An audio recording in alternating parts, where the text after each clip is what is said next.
Well, hello ladies and gentlemen. I believe last time we left off looking at the characteristics of bacteria. What I'd like to do now is switch over to the other prokaryotic group, the archaea. Now, the archaeans are our closest prokaryotic relatives. Now, they are these single-celled organisms that lack a nucleus, so they are very, very similar to bacteria, but they have certain characteristics that distinguish them from bacteria.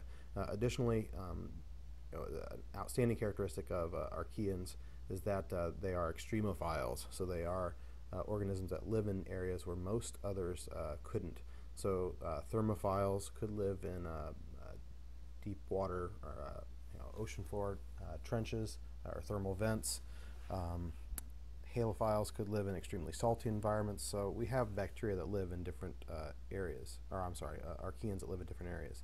Now, it wasn't until, sadly, right around the time I graduated from high school that people realized that there was even enough of a difference between these groups of prokaryotic organisms to give them their own domains or groups.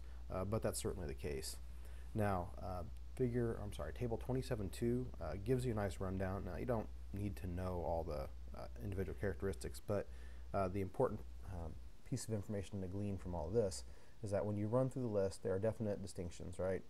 Archaea, bacteria lack a nuclear envelope, don't have membrane-bound organelles, but as you move down this list, there are features that archaea may share more closely with eukarya than other bacteria. For instance, a number of RNA polymerase molecules using methionine as the start codon for the initial amino acid in the polypeptide. Their growth is not affected by certain antibiotics. So again, though they are prokaryotic, archaea are more closely related to us than true bacteria.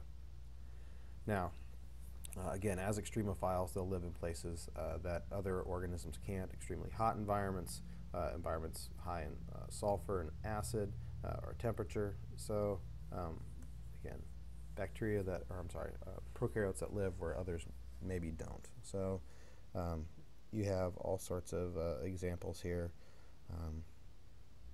So just, that's the big thing to recognize. Now, moving on to the eukaryotic organisms, we see that this branch from a common ancestor with prokaryotes leads us up to these groups of organisms that have a nucleus, they have a true nucleus, they have membrane-bound organelles, and they can become more complex. So we'll shortly look at the protists, plants, fungi, and animals that make up the eukaryotic domain.